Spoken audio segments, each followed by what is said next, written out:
All right, this is beyond parody, and I am losing my mind. Trump and his admin seem to be doing a complete U-turn on both the tariff policy and his entire economic policy only about a month after waging economic warfare against the entire globe. After everything has fallen through, now this reads, Trump says China tariffs will, quote, come down substantially, hinting at potential U-turn.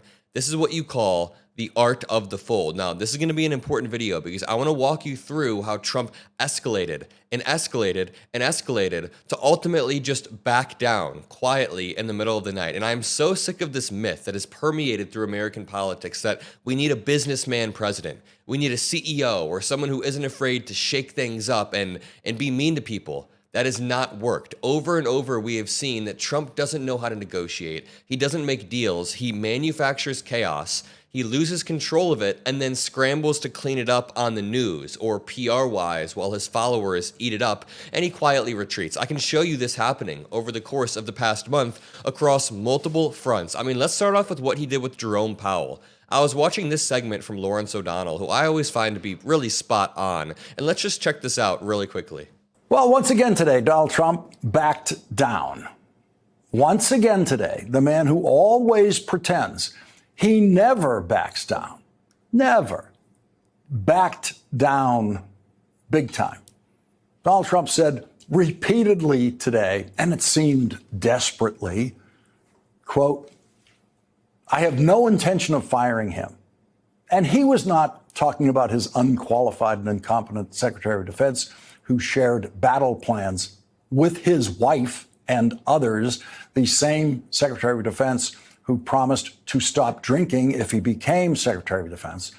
Donald Trump said nothing today about Secretary of Defense Pete Hegseth. He did not defend Pete Hegseth today. He did not attempt to deny any of the reporting from the New York Times and NBC News about the ways that his Secretary of Defense shared battle plans. This is an entirely different story, by the way. I mean, we've been covering this one relentlessly, but this is an aside from the economic retreat. There was a time when a Secretary of Defense getting caught leaking sensitive information could have, among other things, rocked the stock market and sent it into a downward spiral. But the stock market has no time to worry about an unqualified and incompetent Secretary of Defense who may or may not have stopped drinking when Donald Trump is directly destroying the stock market in bursts of economic policy dementia that have created the most uncertainty the American economy has ever seen. And I mean ever seen, because the uncertainty is based entirely on what will one person's whims be tomorrow or the next day, or the next week, or the next month, or the next year. A year is the minimum planning horizon for economic planning and economic decisions in business or in our personal lives. And after destroying the stock market with tariffs that are actually illegal because Donald Trump has imposed them in violation of laws that control the president's use of tariffs, Donald Trump decided that now would be a good time to attack the chairman of the Federal Reserve, Jerome Powell, Okay, and this is where we get to the main topic. Trump's application of blanket tariffs and his attacking of Jerome Powell completely tanked the market. The dollar was weakening, people were selling off bonds, and he's retreated on both. Listen. Became the chairman of the Federal Reserve when Donald Trump appointed him in Donald Trump's first term. President Biden then reappointed Jerome Powell. And on Monday, in the middle of the morning trading session on Wall Street, Donald Trump decided to attack Republican chairman of the Federal Reserve, Jerome Powell, in a social media post that left the stock market reeling under the expectation that Donald Trump was going to fire the chair of the Federal Reserve, or at least try to. And on Monday, Donald Trump said, quote, there can be a slowing of the economy unless Mr. Too Late, a major loser, lowers interest rates now. So there was the president of the United States doing two things that no president has ever been stupid enough to do before. One, predict a recession, and two, blame it on the chairman of the Federal Reserve, who he was publicly insulting. Thank you. And then Trump backs down entirely. The trouble for Donald Trump is everyone on Wall Street thinks Jerome Powell is good at his job, and everyone on Wall Street now realizes that Donald Trump is much worse at his job than they ever expected him to be.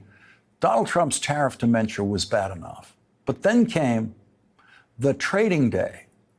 Yesterday, that the Wall Street Journal labeled the dementia was bad enough. But then came the trading day. The trading day. We'll resume this in 1 second, but let me walk you through how this has all happened, how the art of the fold has taken place right in front of us. So we've seen Trump place 145% tariffs on China, but then what he did was make an exemption for smartphones and computers from new tariffs. Let me remind you, smartphones and computers are the #1 export from China to America. Just think about this from a negotiation perspective. You are giving up your largest leverage point, perhaps the most important slice of China's export economy. It is the most important slice to America, and you just leave it untouched. And it's because Apple got scared, the stock market shuddered, Trump blinked. It's not a strategy, it's post hoc panic. It's doing something, seeing how people react, and then pivoting afterwards, which is what Trump's entire career is. But after Trump exempts smartphones and computers from tariffs, he lets it play out, and then the dollar begins to fall, and then Trump backs down on Fed attacks against Jerome Powell. So after appointing Jerome Powell as the Fed chair in his first term, Trump then begins to attack Powell, even though Trump very likely knows Powell isn't the one unilaterally making the decisions, but he accuses him of all these crazy things, and then he floated the nuclear option of firing the Fed chair, even though he couldn't. Markets drop, the currencies begin to swing, investments in the economy slow because it sends a really loud message. Monetary policy is no longer based on economic indicators. It's based on political whims, which is a very, very scary thought. Let's continue over here. Yesterday, that the Wall Street Journal labeled the fire Jerome Powell market rout. That was the Wall Street Journal headline on Monday night. Donald Trump was, in relatively polite language under the circumstances, basically being accused by the Journal and others of being a dangerous fool in the Wall Street news media for attacking Jerome Powell. And so today, the day after a disastrous day in the stock market, attributed 100% to a statement that Donald Trump made in the morning. Donald Trump, the man who made a living on TV saying you're fired, Donald Trump, the president who has fired more cabinet members and more White House chiefs of staff than any other president in history, Donald Trump, who has fired people he is not legally allowed to fire. That same Donald Trump pretended that everyone at the Wall Street Journal was just crazy to think. It's the same thing they did with Harvard. They sent a letter to Harvard, and then after Harvard said, we're not going to bow down to this, they said this was actually a mistake. It's Harvard's fault. Harvard's crazy. He would ever try to fire someone he's not legally allowed to fire. It's literally gaslighting 101. And to go on to this article, Singapore, the US dollar rose sharply and then steadied on Wednesday as Trump backed away from the threats of firing Federal Reserve Chair Jerome Powell in a relief to investors. Don't let MAGA ever spin this as a win or a negotiation. This is the definition of taking 2 steps backwards and then going 1 step forward. Genuinely, the stock market drops 10%, and then when it recovers a little bit because Trump backs off and takes the gun away from his own head, everybody is a little bit relieved. So markets reacted, but that's because Trump is no longer going to is no longer going to take a gun and just like spray it towards every country, you know? Late on Tuesday, Trump appeared to back down. Quote, I have no intention of firing him, Trump told reporters in the Oval Office on Tuesday. I would like to see him be a little bit more active in terms of ideas to lower interest rates. That's not up to you, homie. That's not even up to Jerome Powell. Jerome Powell is just the face of the FOMC. There's actually a board of bankers and advisors who are very experienced. Jerome Powell, by the way, isn't some economic dictator who makes all the decisions. There is a board that Jerome Powell is a part of. He's just kind of the face of the board. Quote, markets are realizing that the administration cannot afford to let asset prices crash, and this is drawing in the dip buyers. For now, Trump views propping up markets as providing him with policy leverage. This is a mess. Quote, trade is a bigger story here, as how tariffs play out will dictate where the U.S. economy and therefore U.S. interest rates are headed. Quote, the dollar has been showing tentative signs of a trough since last week, but if Besson is correct in thinking that trade tensions are to recede, it could prove to be the trigger the dollar bulls were looking for. I'll leave it there. I'm just going to say Trump backed down across the board. He threatened the trade war. Everybody can admit that he was the one that started this. He's the one that campaigned on tariffs and started this war.